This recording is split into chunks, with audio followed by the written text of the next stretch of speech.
मान्य सदस्यहरू, प्रतिनिधि सभाको आजको बैठकको कारबाही प्रारम्भ हुन्छ। सर्वप्रथम आब 2076-77 को लागि विनियोजित विधेयकका सिद्धान्त र प्राथमिकता सम्बन्धमा कर प्रस्ताव बाहेक माथिको छलफल प्रारम्भ हुन्छ। मान्य सदस्यहरू, यस छलफलमा विनियोजन विधेयकका सिद्धान्त र प्राथमिकता मात्र सीमित भई छलफल हुने बेहोरा जानकारी गराउँछु। उक्त छलफलमा बोल्नका लागि दलीय आधारमा मान्य सदस्यको नाम प्राप्त हुन आएको छ। निर्धारित समयभित्र मान्य सदस्यले आफ्नो भनाइ राख्नुपर्नेछ। सर्वप्रथम पूर्व प्रधानमन्त्री डाक्टर बाबुराम भट्टराई।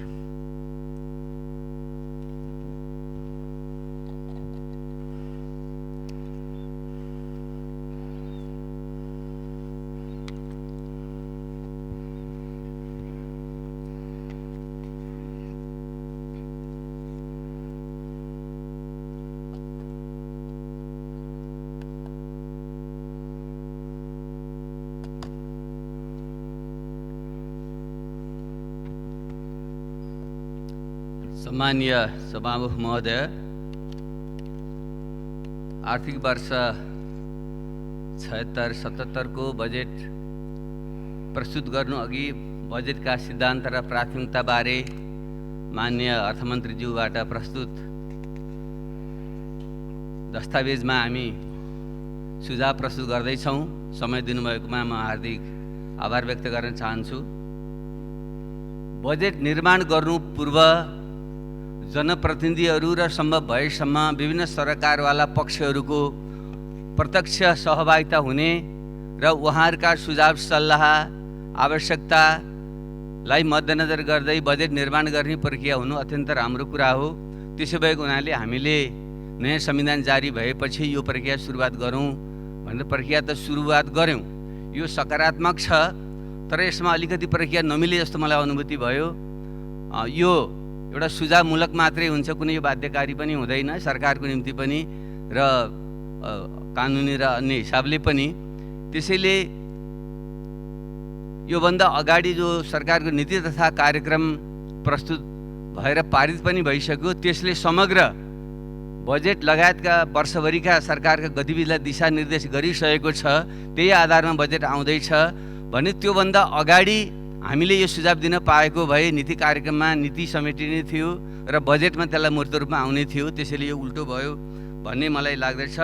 फेरि पनि जुन यो आएको छ यसमा हामी छलफलमा सहभागी हुनु म स्वागतयोग्य मान्दछु र यतिले मात्रै सायद पर्याप्त हुँदैन र हामीले सरकारवालाहरूसँग विभिन्न ढङ्गले सुझावहरू लिने नयाँ विधि, अडी लोकतान्त्रिक विधि, सहभागितामूलक विधि अपनाउन सके राम्रो हुन्थ्यो। र म समेत सदस्य रहेको प्रतिनिधि सभाको अर्थ समितिले देशका हालसालै देशका विभिन्न भागमा 10वटा स्थानमा यस्ता सुझाव सङ्कलन कार्यक्रम आयोजना गरेर केही सुझावहरू हामीले सङ्कलन गरेर माननीय अर्थमन्त्रीज्यूलाई हामीले बुझाइ पनि सकेका छौँ। यो विषयमा यो हाम्रो टिमको नेतृत्व गर्ने माननीय सदस्यहरूले प्रकाश पार्नुहुनेछ, त्यतापट्टि पनि ध्यान पुग्नेछ भन्ने मैले विश्वास लिएको छु। फेरि पनि यो सरस्वती सुन्दा र हेर्दा यो सिद्धान्त र प्राथमिकतामा हाम्रो विद्वान अर्थमन्त्री स्वयंले आफैमाथि पनि न्याय गर्नु भएन कि जस्तो चाहिँ मलाई चाहिँ लाग्छ। उहाँ विषय विज्ञ पनि हुनुहुन्छ, धेरै अपेक्षा उहाँबाट गरिएको पनि हो, तर यो निर्माण गर्दा कता कता समयको अभावले हो कि इच्छा शक्तिको अभावले हो कि यो चाहिँ अलिकति अलि अर्धनिद्रामा भएको मान्छेले हाई काट्दै अल्छी लागिकन केही निबन्ध लेखे जस्तो गरेर जुन यो आयो, यसमा न त्यो नवीनता छ, न एउटा सरसता छ, न अलि एउटा तीव्र ढङ्गले एउटा दिशाबोध गर्ने एउटा प्रतिबद्धता छ। खालि एउटा कर्मकाण्डी प्रकारको दस्तावेज जस्तो मात्रै आयो। त्यस हिसाबले यो खालि एउटा बिरालो बाँधेर श्राद्ध गर्ने मात्रै विधि हुन्छ कि भन्ने मलाई अलि चिन्ता लागेको छ। त्यसले सम्मानीय सभामुख महोदय मार्फत म माननीय अर्थमन्त्रीज्यूको ध्यानाकर्षण गर्न चाहन्छु। उहाँले अलि उहाँको समय लिएर अलि जाँगर चलाएर यो दस्तावेज तयार गरिदिनु भएको भए उहाँको पनि सम्मान हुन्थ्यो र हामी सबैको सम्मान हुन्थ्यो भन्ने मलाई चाहिँ लाग्छ। फेरि पनि यसमा जुन के उठाइएका जुन 3वटा पक्ष छन् जस्तो मलाई चाहिँ लाग्छ। एउटा चाहिँ अर्थतन्त्रको मूल्याङ्कन, यो गत 1 वर्षमा के भयो भन्ने जुन संक्षिप्तमा विषयवस्तुहरू राखिएको छ, त्यो भनेको हाम्रो अर्थतन्त्रको अवस्था र यो कुन दिशातिर गइराखेको छ भन्ने त्यो प्रवृत्तिको एउटा मूल्याङ्कन हो। त्यसमा अलिकति गहिराइमा गएर यसको चाहिँ छानबिन चाहिँ अलिकति हुनुपर्थ्यो र यसको मूल प्रवृत्ति के हो, हाम्रो अर्थतन्त्र वास्तविक अवस्था कहाँ छ, समस्या के हो, यसका संरचनात्मक समस्या कहाँनिर छन्, यसका कारणहरू के हुन् भन्ने अलिकति खोतलेर ठिक ढङ्गले चाहिँ यसको पहिचान गर्न सकेको भए यसको उपचार राम्रोसँग हुन्थ्यो कि भन्ने पनि गरिन्छ। यदि रोगको उपचार ठिक ढङ्गले गर्ने हो भने सबभन्दा पहिले त्यसको पहिचान डायग्नोसिस ठिक ढङ्गले गरिनुपर्छ। त्यसैले यहाँ अलिकति डायग्नोसिसमा पनि त्यति ध्यान पुगेन कि जस्तो चाहिँ मलाई चाहिँ लाग्छ। खालि अब हाम्रो अर्थतन्त्रमा केही वृद्धि भएको कुरा त गरिएको छ, 6.8 को वृद्धि हुनु राम्रै कुरा हो, गत 3 वर्ष लगातार यो भएको छ, राम्रो पनि कुरा हो। तर त्यो कुन आधारमा भएको छ, त्यसका चाहिँ त्यसले निरन्तरता पाउने, आगामी दिनमा 2 दशकको वृद्धि 2 अङ्कको आर्थिक वृद्धि हासिल गर्ने सम्भावना कति छ भन्ने विषयमा सोध्न आवश्यक हुन्छ। कहिलेकाहीँ मान्छे मोटाउँदा अत्यन्त मोटाएछ भनेर खुसी पनि मनाउनु पर्ने हुन्छ, तर कतिपय रोगको कारणले पनि मान्छे चाहिँ मोटाइराखेको हुन्छ। त्यसरी हाम्रो अर्थतन्त्र केही समय अलिकति तीव्र गतिमा विकास भयो जस्तो त देखिन्छ, तर संरचनात्मक समस्याको ठिक ढङ्गले पहिचान भएन भने त्यो मोटाइ चाहिँ शून्यको मोटाइ जस्तो मात्रै पनि हुन चाहिँ सक्छ। त्यसले अलिकति गहिराइमा गएर यसको मूल्याङ्कन हुनुपर्थ्यो कि भन्ने चाहिँ लाग्छ। उदाहरणको निम्ति कतिपय कुराहरू चाहिँ अलिक तथ्यसँग त्यति मेल पनि खाँदैनन्। खास गरी संहिता कार्यान्वयनमा छोटो अवधिमै हासिल गरेको उपलब्धि भनिएको छ। ठिक छ, संहिता कार्यान्वयन भएर गएको छ, स्थानीय निर्वाचन भएका छन्, स्थानीय तहले जुन निर्वाचित सरकार बनेका छन् तिनले कतिपय कामहरू ठिक ढङ्गले अगाडि बढाएका पनि छन्, त्यो स्वागतयोग्य कुरा हो। तर संहिताको कार्यान्वयन ठिक ढङ्गले भइराखेको छ, पुरा भइसक्यो भन्ने भनाइ सत्य चाहिँ होइन। किन ऐन कानुन आदि बनाउने विषयमा अहिले पनि कयौँ अपूर्णताहरू छन्। संविधानले व्यवस्था गरिएका कयौँ चिजहरू चाहिँ कानुनले चाहिँ काटिएका छन्। त्यसले गर्दा चाहिँ स्थानीय तहहरू, प्रदेश पनि स्थानीय तह पनि बडा निरीह अवस्थामा तिनीहरू रहेका छन्। त्यो एकापट्टि छ भने फेरि यो संहिता राज्यको पुनर्संरचना पूर्ण छैन, संविधान संशोधन गरेर यसलाई पूर्णता दिनुपर्छ भन्ने कुरा हामी सबैले स्वीकार गरेका छौँ। कसैले अलि बढी जोड गरेका छौँ, कसैले कम मात्रामा जोड गरेका छौँ, तर त्यो सिङ्गो पाटो चाहिँ बाँकी छ।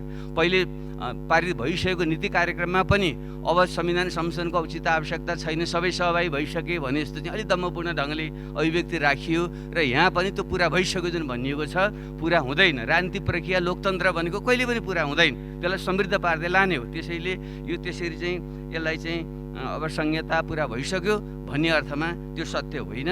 र जबसम्म संहिता सबैलाई सन्तुष्ट पार्ने गरी संविधान संशोधन गरेर पूर्णता दिइन्न त्यति बेलासम्म देशमा दिगो शान्ति हुँदैन। दिगो शान्ति बिना आर्थिक विकास र समृद्धि आउँदैन। त्यतापट्टि अलिकति यो तथ्यपूर्ण भएन भन्ने मलाई लाग्छ। अर्को, सुशासन र समृद्धिको आधार तयार भएको कुरा गरिएको छ। त्यही 6.8% वृद्धिलाई आधार भन्न सकिएला। सरकारमा भएपछि अलिकति सकारात्मक पाटो मात्रै हेर्छ। फुलको आँखामा फुलै संसारका, काँडाको आँखामा काँडै संसार भनिन्छ। प्रतिपक्षबाट हेर्दा अलिक काँडा बढी देख्ने र सत्ता पक्षबाट हेर्दा फुल देख्ने प्रवृत्ति हुन्छ, त्यो मनोविज्ञान पनि हो। तैपनि त्यो यथार्थ होइन। सुशासनको आधार तयार भएको छ भन्ने सत्य होइन। भलै यति बेला यही सरकारले नै सबै थोक गल्ती गर्यो भन्न नसकिएला, विगतका सरकारका विरासतहरू पनि त्यहाँनिर छन्। फेरि पनि केही समय यता चरम भ्रष्टाचार, अनियमितता र कुशासनका जुन उदाहरणहरू एकपछि अर्को बाहिर आइरहेका छन्, त्यसले राम्रो सन्देश दिइरहेको छैन। यसले समग्र प्रणालीलाई, तपाईँ हामी सबैलाई र यो सरकारलाई विशेषतः चाहिँ एउटा राम्रो छवि चाहिँ त्यसले निर्माण गरिरहेको छैन। त्यसैले सुशासनको आधार तयार भएको छ भन्ने कुरा चाहिँ सत्य होइन। त्यसैले यसलाई पनि ठिक ढङ्गले डायग्नोसिस गरिएन भने यसको उपचार ठिक ढङ्गले नहुन चाहिँ सक्छ।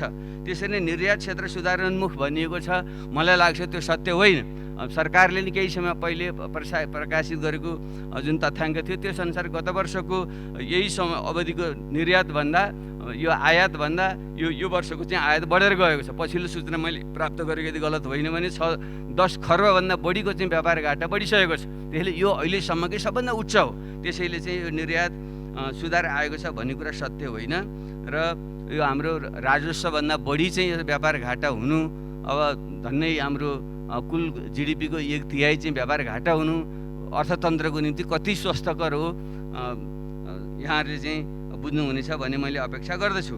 त्यसरी नै उच्च परिमाणमा आन्तरिक तथा बाह्य लगानी परिचालन भनिएको छ। अब लगानी सम्मेलन भयो, त्यो हुनु राम्रो थियो, त्यसले चाहिँ विश्वको ध्यान आकर्षण गरेको छ। हामीले बनाएको ऐन केही सकारात्मक पनि छन्, म सबै त्यसलाई ध्यान हामीले दिनैपर्छ। तर यो पूर्ण छैन र लगानीको वातावरण बनिसक्यो, आउन थाल्यो वारवार्ती भन्ने कुरा सत्य होइन। सरकारले केही समय अगाडि नै प्रकाशित गरेको तथ्याङ्क अनुसार पनि प्रतिबद्धता जनाइन्छ, तर सही अर्थमा चाहिँ लगानी आएको अवस्था चाहिँ होइन। बरु त्यो गत वर्षमा जति वास्तविक लगानी आएको थियो यो वर्ष अझै कम भयो भन्ने तथ्याङ्क पनि सरकार आफैले चाहिँ दिएको छ। त्यसैले यो पनि एउटा गम्भीर विषय नै हो। र त्यसरी नै बजेट खर्चले अपेक्षित गति लिन सकेन भन्ने कुरा त सरकारले स्वीकार गरेको सही नै हो, तर किन भन्ने कुरामा अझ गहिराइमा चाहिँ जान आवश्यक थियो, त्यो पनि आएन।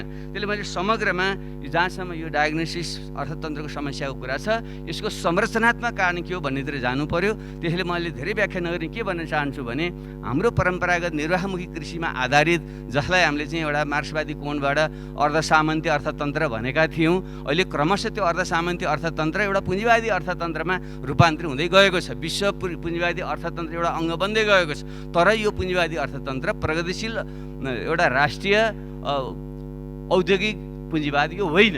यो पुँजीवादलाई एउटा चाहिँ प्रचलित भाषामा भन्दा एक प्रकारको पेरिफेरल क्यापिटलिजम, किनारा पुँजीवाद अर्थात् काँठे पुँजीवाद भन्ने चाहिँ गरिन्छ। त्यो भनेको चाहिँ एउटा जुन विश्वका पुँजीका जुन केन्द्र हुन्छन् त्यसको चाहिँ एउटा एपेन्डेज पुच्छरको रूपमा चाहिँ काठमा चाहिँ कठ्याङ्ग्रिएर चाहिँ बसेको, अत्यन्त त्यसको चाहिँ विकास अवरुद्ध भएको, संरचनात्मक परिवर्तन हुन नसकेको, कृषिबाट चाहिँ उद्योगमा रूपान्तरण हुन नसकेको, खालि केही व्यापारिक पुँजी, केही वित्तीय पुँजी, केही शोधखोर पुँजी र केही आसेपासे एउटा क्रोनी क्यापिटलिजमको विकास त भएको, तर पूर्ण रूपमा चाहिँ त्यो औद्योगिक प्रगतिशील पुँजीको रूपमा, राष्ट्रिय पुँजीको रूपमा त्यसले विकास चाहिँ नगरेको भनेको त्यस्तो पुँजीलाई चाहिँ एउटा काँठे अथवा किनाराको पुँजीवाद, पेरिफेरल क्यापिटलिजम भन्ने गरिन्छ। विश्व पुँजीवादको अङ्ग छ, त्यो अत्यन्त पराश्रित छ, यो आयातमा चाहिँ अत्यन्त आधारित छ, सम्पूर्ण ढङ्गले अर्थतन्त्र चाहिँ पराश्रित छ, डिपेन्डेन्ट छ, डिस्टोर्टेड छ।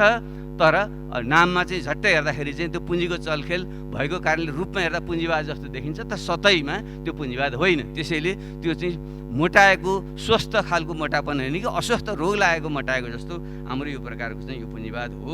र त्यसैले यसलाई त्यही ढङ्गले नै हामीले डायग्नोसिस गरेर यो जुन पेरिफेरल क्यापिटलिजम छ त्यसलाई चाहिँ एउटा राष्ट्रिय औद्योगिक पुँजीवादमा कसरी विकास, नेसनल इन्डस्ट्रियल क्यापिटलमा कसरी विकास गर्ने, यो त्यो नभएसम्म अर्थतन्त्रको रूपान्तरण चाहिँ हुँदैन। त्यसैले हामी त्यहीँ अड्किएका छौँ। एउटा परम्परागत अर्ध सामन्ती अर्थतन्त्रको नष्टता भयो, तर त्यसले प्रतिस्थापन गर्नुपर्ने जुन अग्रगामी प्रगतिशील राष्ट्रिय औद्योगिक पुँजी हो त्यसको विकास हुन सकेको छैन भन्ने कुरा नै यथार्थ हो। त्यस कारणले यसलाई स्वीकार गरेर त्यसलाई कसरी यो चाहिँ पराधीन प्रकारको यो चाहिँ अत्यन्त दलाल र आसेपासे रूप ग्रहण गरेको जुन पेरिफेरल क्यापिटलिजम, किनारा पुँजीवाद छ त्यसलाई चाहिँ राष्ट्रिय औद्योगिक पुँजीमा कसरी रूपान्तरण गर्ने भन्ने विषयलाई चाहिँ ठिक ढङ्गले सम्बोधन गरेर मात्रै यो सही एउटा सिद्धान्त र प्राथमिकता तय गर्न सकिन्छ र बजेट चाहिँ बनाउन सकिन्छ भन्ने चाहिँ मलाई चाहिँ लाग्छ। त्यसैले यसको डायग्नोसिस नै कमजोर भयो, यसको संरचनात्मक समस्या ध्यान पुगोस् भन्ने मेरो चाहिँ आग्रह छ। अब जहाँसम्म बजेटका सिद्धान्तहरूका कुरा छन्, अब यहाँ यो बुँदा 15ले त्यसलाई समेटेको छ भन्ने मैले बुझेको छु। बुँदा 15ले भन्छ सामाजिक न्याय सहितको तीव्र विकासबाट समुन्नत, सबल र आत्मनिर्भर अर्थतन्त्र निर्माण गरी 2030 अगावै दिगो विकास लक्ष्य प्राप्त गरिनेछ भन्ने कुरा जुन भनिएको छ सायद यही हो। त्यसैले यसमा सबै थोक छ, सामाजिक न्याय छ, तीव्र वृद्धि छ, आत्मनिर्भरता छ र 2030 सम्मको जुन हाम्रो लक्ष्य त्योभन्दा अगाडि प्राप्त गर्न सकिन्छ भनिएको छ। यो अत्यन्त राम्रो र सकारात्मक र उज्जवल एउटा चित्र हो। तर यथार्थ के त भने यसलाई प्राप्त गर्छौँ कसरी? हामीले एकैचोटि तीव्र विकास पनि हासिल गर्ने, सामाजिक न्याय पनि हासिल गर्ने, आत्मनिर्भरता पनि हासिल गर्ने र यो दिगो विकासको लक्ष्य पनि प्राप्त गर्छौँ कसरी? यो सबै एकैचोटि हुन्छ कि हुँदैन, यसका प्राथमिकता के हुन्छन् भन्ने कुरामा चाहिँ स्पष्टता म त्यहाँनिर देख्दिनँ। त्यो प्राप्त गर्ने कुन बाटो, यसको वैचारिक राजनीति आधार हुन्छ, कुनै पनि चिजको त पोलिटिकल आइडियल एउटा बेसिस हुन्छ, त्यो के हो भन्ने विषयको चाहिँ स्पष्टता अलिकति आएन। मेरो जिज्ञासा के हो भने अहिले विश्वमा प्रचलित भनेको एउटा उदारवादी बाटो, व्यक्ति, निजी व्यवसाय र बजार, व्यक्ति र बजारलाई पुरा छोडिदिएपछि विकास हुन्छ भन्ने उदारवादी बाटो, र राज्य र पार्टीले सबै थोक नियन्त्रण गरेर नियन्त्रित ढङ्गले माथिबाट योजनाबद्ध ढङ्गले चाहिँ विकास गर्ने भन्ने एउटा साम्यवादी बाटो। यी दुईटा बाटोमध्ये कुन हो? अथवा यो बाटोका जुन सङ्कटहरू आइरहेका छन् त्यो होइन भने हामीले नेपालमा अगाडि सार्न खोजेको समाजवाद उन्मुख राष्ट्रिय औद्योगिक पुँजीको बाटो भनेको चाहिँ के हो? त्यसैले यो उदारवादी बाटोबाट हामी जाने हो कि साम्यवादी बाटोबाट जाने हो कि अथवा मेरो विचारमा म भन्न चाहन्छु एउटा समाजवादी बाटो, एउटा सहभागितामूलक लोकतन्त्रमा आधारित समाजवादी बाटो जसले चाहिँ एउटा उत्पादनकर्ता, समुदाय र राज्य यी तिनै थरीको चाहिँ एउटा उचित सन्तुलनको चाहिँ समन्वय चाहिँ गर्छ। त्यसैले सायद नेपालले चाहिँ अपनाउनु पर्ने बाटो भनेको न त व्यक्ति र बजारलाई सबै थोक छोडिदिने पुँजीवादी बाटो, न राज्य र पार्टीले सबै थोक नियन्त्रण गर्ने साम्यवादी बाटो। त्यसको विकल्पमा चाहिँ प्रत्यक्ष उत्पादनकर्ता, प्रड्युसर्स, कम्युनिटी र स्टेट, यसले यी तीनटा अङ्गले चाहिँ एउटा सन्तुलित प्रकारको चाहिँ भूमिका निर्वाह गर्ने एउटा उन्नत प्रकारको चाहिँ समाजवादी बाटो सायद नेपालले वैचारिक रूपमा अवलम्बन गर्नुपर्ने अबको अवस्थामा त्यो बाटो। त्यसले यो बाध्य के हो भन्ने विषयमा यो सैद्धान्तिक आधारमा चाहिँ अलिकति छलफल भइदिए राम्रो हुन्थ्यो भन्ने चाहिँ मलाई चाहिँ लाग्छ। त्यसले यो एउटा वैचारिक अलमल र अस्पष्टता म यहाँनिर देख्छु। त्यसले अब विकासको बाटोमा बारेमा पनि विभिन्न चाहिँ एउटा विचार र दर्शनहरू यहाँनिर छन् विश्वमा। त्यसले म त्यता विस्तारमा नगइकन म संक्षिप्तमा मैले बुझेअनुसार म के आग्रह गर्न चाहन्छु, विकासको बाटोमा एउटा चाहिँ मोडर्निस्ट बाटो, आधुनिकतावादी बाटो हो। यो आधुनिकतावादी बाटोले चाहिँ एउटा चाहिँ तीव्र ढङ्गले चाहिँ वृद्धि गर्ने कुरा गर्छ, एउटा चाहिँ ग्रोथमा चाहिँ एउटा जोड दिन्छ। त्यसले फास्ट ग्रोथको कुरा गर्छ र आधुनिक प्रविधिको प्रयोग गरी मोडर्न टेक्नोलोजीको प्रयोग गरेर चाहिँ श्रमलाई चाहिँ बढी उत्पादनशील बनाएर लिएर जाने कुरा गर्छ र त्यसले चाहिँ ठुलो पैमानामा बिग स्केलमा उत्पादन गर्ने इकोनोमी स्केल जुन जति ठुलो मात्रामा उत्पादन गर्यो त्यति चाहिँ वस्तु सस्तो र सुलभ हुन्छ भन्ने मान्यता राख्छ। त्यो एउटा चाहिँ मोडर्निस्ट बाटो हो र यसमा मार्क्सवादी र गैर मार्क्सवादी दुवै थरीले यो बाटोलाई चाहिँ अवलम्बन गर्छन्। युरोपबाट सुरु भए पनि विश्वभरि नै एउटा आधुनिकतावादी बाटो यसले ल्याएको छ। तर यसको चाहिँ नकारात्मक बाटो भनेको चाहिँ यसले तीव्र विकास र वृद्धि त ल्याउँछ, तर सँगसँगै यसले असमानता पनि ल्याउँछ, प्रकृतिको विनाश पनि गर्छ र यो चाहिँ सस्टेनेबल छैन भन्ने पनि प्रश्न चाहिँ उठेको छ। त्यसैले हामीले लिने बाटो एउटा त्यो बाटो हो कि के हो, एउटा त्यो बाटो। अर्को चाहिँ यो बुद्धिस्ट इकोनोमी पनि भनिन्छ, बुद्धका विचारमा आधारित भएर चाहिँ बुद्धिस्ट इकोनोमी भन्ने एउटा अवधारणा पनि छ। गान्धीले चाहिँ स्वराजका जुन कुराहरू गरे एउटा गान्धीन इकोनोमी पनि भनिन्छ। सुमाकरहरूले स्मलली ब्युटिफुल भने त्यो एउटा पनि यसैको एउटा अङ्ग मान्न सकिन्छ। एउटा चाहिँ फेरि अर्को चाहिँ अरिया रत्ने श्रीलङ्काका एकजना अर्थविद र सामाजिक अभियन्ता, उनले अगाडि सारेको बाटो पनि एउटा छ। यसलाई समुच्चमा चाहिँ यो प्रकारले चाहिँ एउटा संरक्षणवादी बाटो, प्रकृतिवादी बाटो पनि भन्न सकिन्छ। यसले चाहिँ साना प्रकारका चाहिँ आकारका चाहिँ उद्यम व्यवसाय गर, प्रकृतिसँग मिलेर चाहिँ गर, प्रतिको चाहिँ विनाश चाहिँ नगर भन्ने खालको चाहिँ अवधारणा राख्छ र समुदायले नै त्यसको चाहिँ स्वामित्व लिउन्, बजार र चाहिँ व्यक्ति निजत्व एउटा निजी पुँजीपतिको बढी बोलबाला नहोस् भन्ने जस्तो बाटोको वकालत चाहिँ गर्छ। त्यो दोस्रो बाटो त्यो के हो, हामी त्यो बाटो जाने हो कि अथवा मोडर्निस्ट बाटो जाने, अथवा तेस्रो बाटोको पनि अहिले विश्वमा चर्चा छ।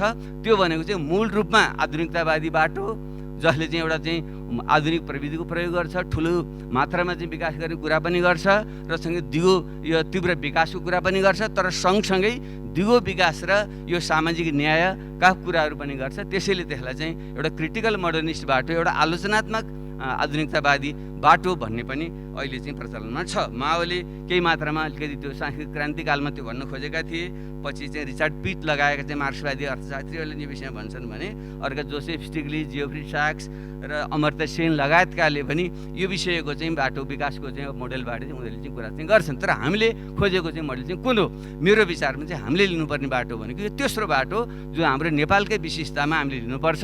किनकि हामीलाई तीव्र विकास चाहिएको छ, आधुनिकतावाद पनि हामीलाई चाहिएको छ, नत्र यो परम्परागत अत्यन्त पिछडिएको चाहिँ जुन अर्थतन्त्र छ यसलाई चाहिँ हामीले चाहिँ यो सन् 2040सम्म पहिलो विश्वमा हामी पुग्ने हो भने तीव्र ढङ्गले विकास नगरिकन हुँदैन। त्यस अर्थमा त्यो मोडर्निस्ट हो। तर सँगसँगै हाम्रो जस्तो अत्यन्त कमजोर प्रकारको जुन भू बनोट छ, हिमालय यसै पनि सबभन्दा चाहिँ एउटा कान्छो पर्वत श्रृङ्खला हो र हाम्रो पहाडी अर्थतन्त्र जुन वायु मण्डल र प्रकृति छ, यो सबै हेर्दाखेरि त्यसको संरक्षणमा पनि हामीले उत्तिकै ध्यान दिनुपर्ने अवस्था पनि छ। यसरी हेर्दाखेरि चाहिँ यो चाहिँ आधुनिकतावादी बाटो मूलतः, तर सँगसँगै चाहिँ यो संरक्षणवादको पनि उचित प्रकारको चाहिँ त्यहाँ समायोजन भएको चाहिँ एउटा चाहिँ बाटो, जसलाई हामीले चाहिँ आलोचनात्मक आधुनिकतावादी बाटो, क्रिटिकल मोडर्निस्ट बाटो सायद भन्न सक्छौँ। त्यसैले यो विषयमा पनि कुन चाहिँ बाटो हो हाम्रो माननीय अर्थमन्त्रीले प्रश्न गरिदिनु हुनेछ भन्ने म आग्रह गर्न चाहिँ चाहन्छु। र समग्रमा चाहिँ फेरि हामीले चाहिँ हाम्रो संविधानले नै हाम्रो बाटो हामीले दिशाबद्ध गरिसकेको छ। समाजवाद उन्मुख राष्ट्रिय औद्योगिक पुँजीवादी बाटो नै नेपालको अहिलेको सन्दर्भमा त्यो भनेको छ।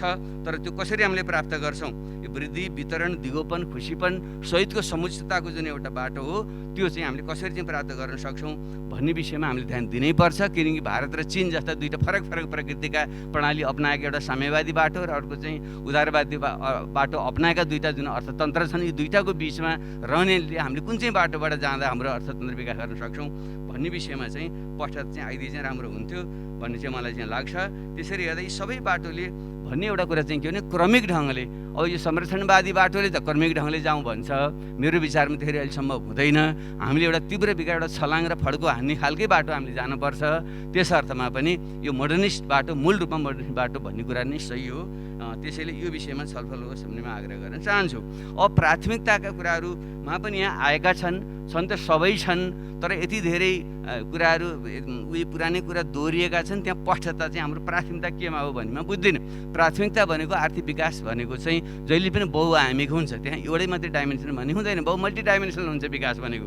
त्यसैले त्यसका विभिन्न पक्षहरू मध्येमा कुनमा तत्काल जोड दिने हो। एउटा गतिमा आजको सुरुको अवस्थामा अर्थतन्त्रमा एउटा विषयमा जोड दिनु पर्ला, मध्यकालमा गएर अर्कोमा जोड दिनु पर्ला र पछिल्लो कालमा अर्कोमा जोड दिनु पर्ला। त्यसले प्राथमिकता भनेको चाहिँ विभिन्न आयामहरू मध्येमा कुन आयाममा चाहिँ अहिले तत्काल जोड दिने हो र चाहिँ क्रमशः त्यो चाहिँ हाम्रो प्राथमिकतालाई बदल्दै जाने हो भन्ने पनि कुरा हो। यसरी हेर्दा नीतिगत रूपमा यो वृद्धि र वितरण नै तत्काल अर्थशास्त्रका मूल पक्ष हुन्छन् र अहिले हामीलाई चाहिँ वृद्धि र वितरण दुइटै चाहिन्छ त भनियो, तर प्राथमिकता कुन हो? सुरुमा अहिले हामीले वृद्धिमा जोड हो कि वितरणमा जोड हो? मेरो विचारमा हामीले स्पष्ट ढङ्गले नलुकाइकन भन्न सक्नुपर्छ, हामीले अहिले वृद्धिमा जोड गर्ने हो, वितरणमा हामीले ध्यान दिने हो। यो प्राथमिकताको स्पष्टता चाहिँ आउनुपर्छ। त्यो चाहिँ अलिकति भन्न नसकेको जस्तो म बुझ्छु। त्यसै नीतिगत हिसाबले पनि निजी क्षेत्र, सामुदायिक क्षेत्र र राज्य क्षेत्रको भूमिका हामीले भनेका छौँ। तीमध्ये प्रमुख कुन हो, प्रधान कुन हो, सहायक कुन हो?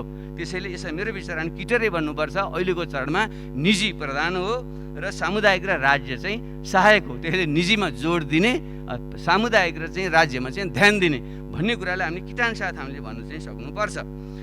जसरी चाहिँ यो हामीले अलिकति तेङ स्यापिङलाई पनि अलिकति पढेर चाहिँ हामीले हुन त तेङभन्दा हामीले धेरै पहिले उहाँलाई आलोचना पनि हामीले गऱ्यौँ, तर यो आर्थिक विकासको सन्दर्भमा हेर्दाखेरि उहाँले सिधै भन्नुहुन्थ्यो पहिले केही मान्छे पहिले धनी हो अनि अरू सबैलाई पछि धनी बनाऊ। उहाँले सिधै भन्नुभयो, यो कम्युनिस्टले पनि के भन्यो भनेर उडाए मान्छेहरूले, तर यथार्थमा पछि सबै हाम्रो जुन हामीसँग सीमित साधन स्रोत क्षमता हुन्छ त्यसले सबैलाई एकैचोटि धनी बनाउन सकिँदैन, बराबरी पार्न सकिँदैन। त्यसले कुनै क्षेत्रको, कुनै ठाउँको, कुनै समुदायको विकास पहिले अलि बढी हुन्छ, त्यसपछि अरूको चाहिँ अलिकति पछि हुन्छ। त्यसैले यो कुरालाई नलुकाइकन हामीले भन्न सक्छ नीतिगत रूपमा यो स्पष्टता चाहिन्छ र यो विषयमा पनि खुलेर चाहिँ कम यो गरिमामय सदनमा बहस हुँदा राम्रो हुन्छ भन्ने चाहिँ मलाई चाहिँ लाग्छ। दोस्रो, आर्थिक क्षेत्रगत हिसाबले कृषि, उद्योग र सेवाका तिनवटा क्षेत्रका हामीले कुरा गर्छौँ। यी सबैको विकास गर्नुपर्छ, अन्तर सम्बन्धित हुन्छ भन्ने पनि विवाद छैन। तर अहिलेको चरणमा भर्खरै निर्वाहमुखी कृषिबाट औद्योगिक अर्थतन्त्रतिर उन्मुख हुन लागेको अवस्थामा कुनमा जोड गर्ने हो भन्ने कुरामा किटानसाथ हामीले भन्नुपर्छ।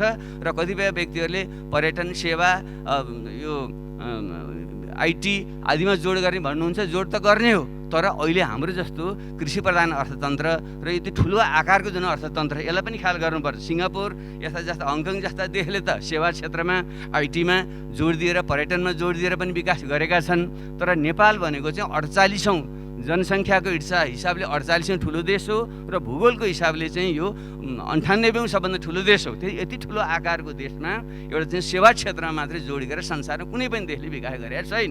त्यसैले हामीले यो कृषि अर्थतन्त्रको रूपान्तरण गरेर उद्योगको विकास गर्ने कुरामा नै पहिलो केही दशक त्यसैमा जोड दिनुपर्छ।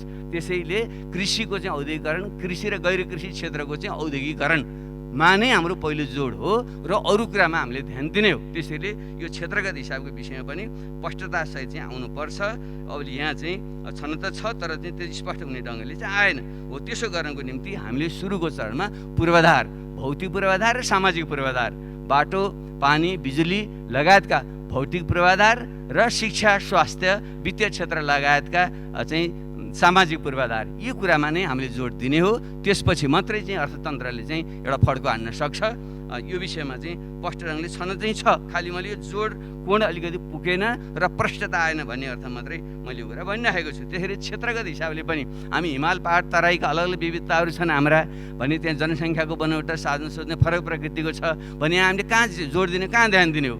मेरो विचारमा अन्यथा नपरोस्, हामी सबैको गर्ने, सन्तुलित विकास गर्ने हो। हिमाल, पहाड, तराईमध्ये सबैको विकास गर्नुपर्छ। तर हामीले लगानी गर्दाखेरि जहाँ छिटो प्रतिफल आउँछ त्यहाँ पहिले लगानी गर्ने हो र त्यो प्रतिफल बाँडेर अरू क्षेत्रलाई पछाडि बढी परेकोलाई तान्ने हो।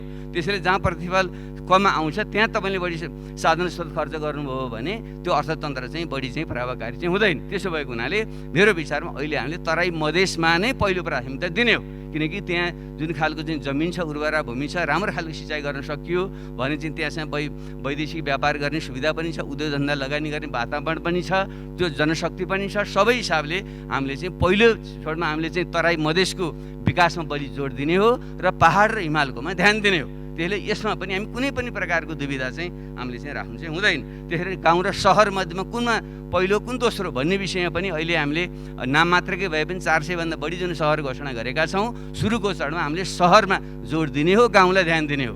त्यसैले यो प्रकारको प्राथमिकता पनि जोड आउनु पर्यो र भूराजनीतिक पक्ष पनि हामीले ध्यान दिनै पर्छ।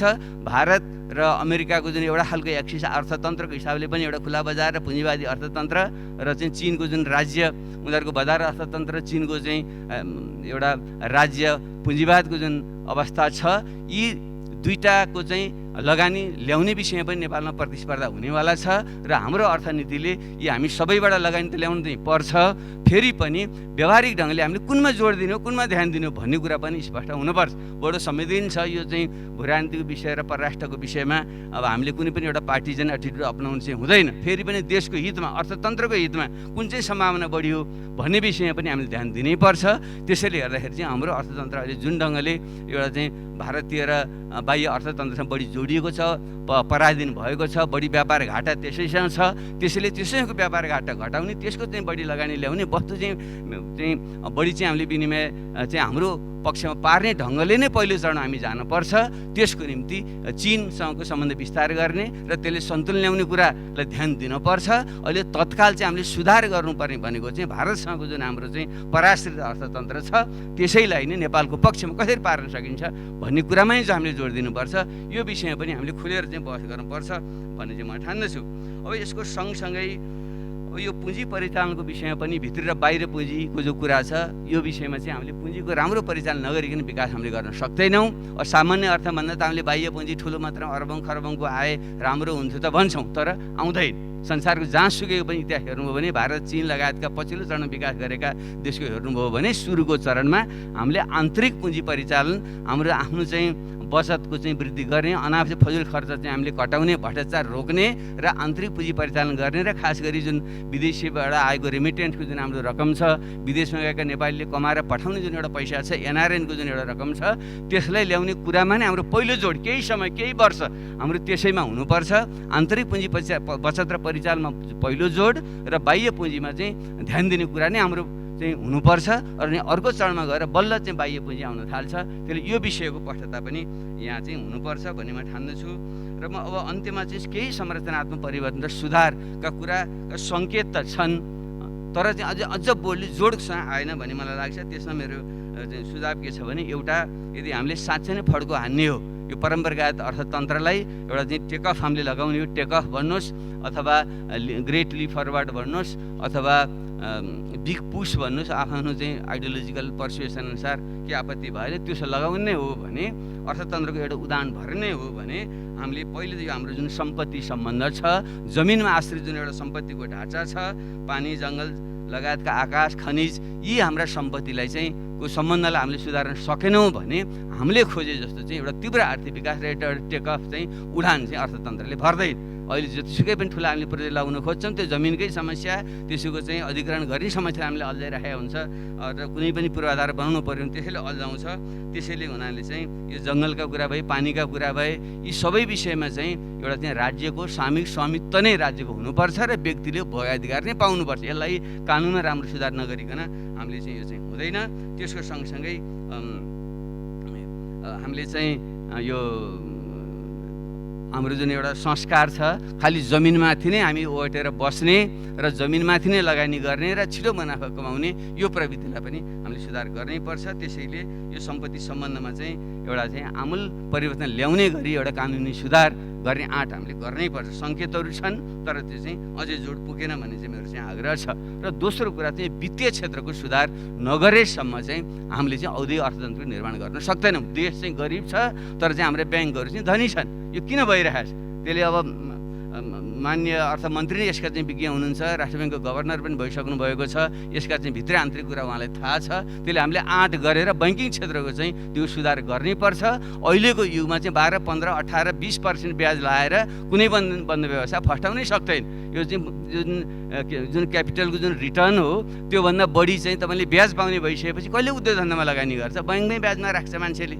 त्यस कारणले ऋण लिँदाखेरि पनि त्यसले चाहिँ उद्यम व्यवसाय लगाउनुको उपयुक्त हुँदैन र चाहिँ ग्यारेन्टीको हिसाबले पनि उद्योग व्यवसाय गरेर कमाउने नाफाभन्दा ब्याङ्कमा राखेर पाउने ब्याज तपाईँले बढी पाउनुहुन्छ अथवा ब्याङ्कको लगानीले तपाईँले मुनाफा दिन्छ भने उद्योग धन्दामा व्यवसायमा कसले लगानी गर्छ? त्यसो भएको हुनाले हामीले यसलाई चाहिँ रेडिकल सुधार गर्नैपर्छ। एउटा रामशाहको पालामा त 10%भन्दा बढी ब्याज लिन पाइँदैन भनेको थियो आजभन्दा 400 वर्ष पहिले भने। अहिलेको युगमा हामीले आएर हामीले 18-20% ब्याज 15 यो सहकारी भन्नेले त अझ बढी पनि लिन्छन् भन्ने मैले सुन्छु। त्यस कारणले यसलाई चाहिँ हामीले गर्नैपर्छ। 2 अङ्कमा जानै दिँदैन, 1 अङ्कको चाहिँ ब्याज दरभन्दा माथि जानै नदिने गरेर हामीले चाहिँ सुधार हामीले गऱ्यौँ भने मात्रै हाम्रो यो चाहिँ अर्थतन्त्रको विकास हुन्छ, पुँजी सञ्चय हुन्छ, औद्योगिकरण हुन्छ, अन्यथा चाहिँ हुँदैन।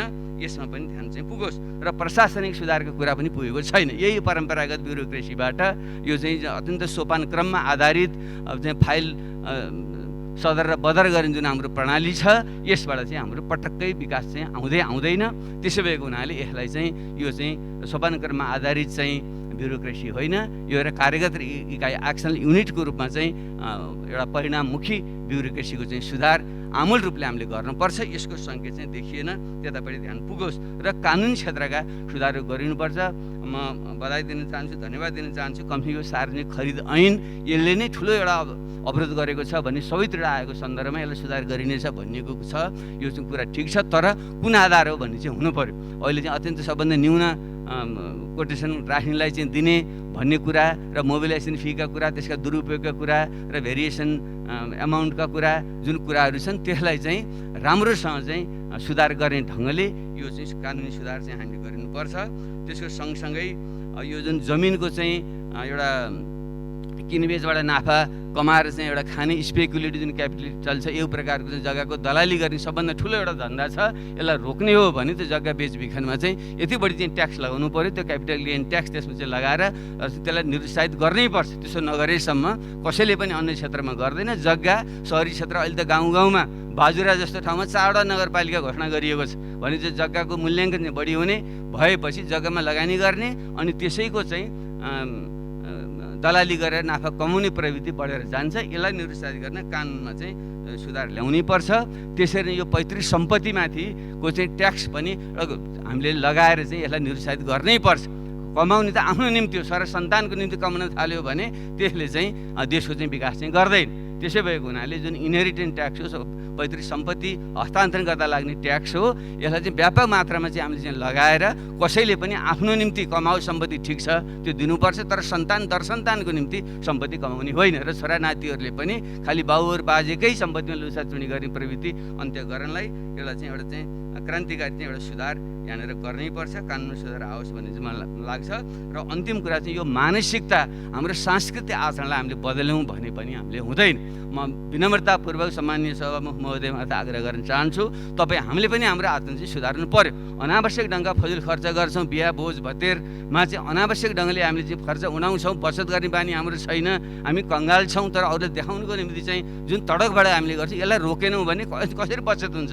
बचत नभइकन कसरी चाहिँ लगानी हुन्छ? लगानी नभइकन कसरी उद्योग धन्दा र चाहिँ व्यवसायहरू फस्टाउँछ भने कसरी अर्थतन्त्रको रूपान्तरण हुन्छ? त्यसले हाम्रो संस्कारमा यो अनावश्यक खालको फजुल खर्चमा चाहिँ हामीले निरुत्साहित गर्नैपर्छ। यो बिहा भोज भतेर आदिको फजुल खर्चमा जुन हाम्रो कानुन थियो 50 जनाभन्दा बढीलाई भोज खुवाउन नपाइने हामी आफैले उडाइरहेका छौँ। हामी सबै नेताहरू चाहिँ जम्मा भएर 100 हजारौँ मान्छे जम्मा भएर 5 स्टारका जुन खानाहरू खाइरहेका छौँ भने हामी आफैले कानुन उल्लङ्घन गरिसकेपछि जनताले पालना गर्छन्। त्यसले यस्तो खालको चाहिँ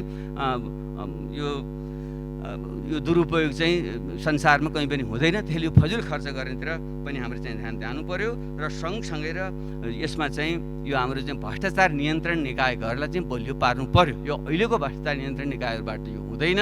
यसमा चाहिँ मैले पटक पटक भन्ने गर्छु, फेरि पनि जोड दिएर म भन्न चाहन्छु, एउटा बलियो एउटा चाहिँ लोकपालको चाहिँ व्यवस्था गरौँ र यसले तपाईँ हामी सबैलाई जसले पनि गलत काम गर्छ त्यसलाई चाहिँ कठघरामा उभ्याउने हैसियत सहितको स्वतन्त्र निष्पक्ष एउटा त्यो निकाय नबनाएसम्म भ्रष्टाचार नियन्त्रण हुँदैन। भ्रष्टाचार नियन्त्रण नगरिकन तपाईँले जतिसुकै राम्रो योजना बनाए पनि त्यो कार्यान्वयन लागू चाहिँ हुँदैन। यतापट्टि ध्यान दिनुहोस्। यिनै शब्दका साथ अब यो निरन्तरतामा त यो आयो, निरन्तरताले हुँदैन, क्रमभङ्गताको चाहिँ यो चाहिँ आउनुपर्छ। क्रमभङ्गको निम्ति यो अहिलेको जुन सिद्धान्त र प्राथमिकता आएका छन् यतिले पुग्दैन, यसमा ध्यान दियोस्। यदि यसो हुन सकेन भने यही निरन्तर पोहोर साल पनि यस्तै आएको थियो, अहिले पनि यही छ, आउ पनि यही आउने हो भने अब हाम्रो भविष्य चाहिँ त्यति सुखद हुँदैन। एउटा प्रसिद्ध सर्वश्रेष्ठ वैज्ञानिक अल्बर्ट आइन्स्टाइनले भन्नुभएको भनाइबाट म आफ्नो अनुरोध गर्न चाहन्छु। उहाँ के भन्नुहुन्थ्यो भने the true definition of madness is repeating the same action over and over hoping for a different result. वास्तविक पागलपन भनेको उही कुरो उही काम पटक पटक दोहोऱ्याउने तर चाहिँ फरक परिणामको अपेक्षा गर्ने, पागलपन भनेको त्यही हो भन्नुहुन्थ्यो। त्यसबाट मुक्त हौँ। धन्यवाद।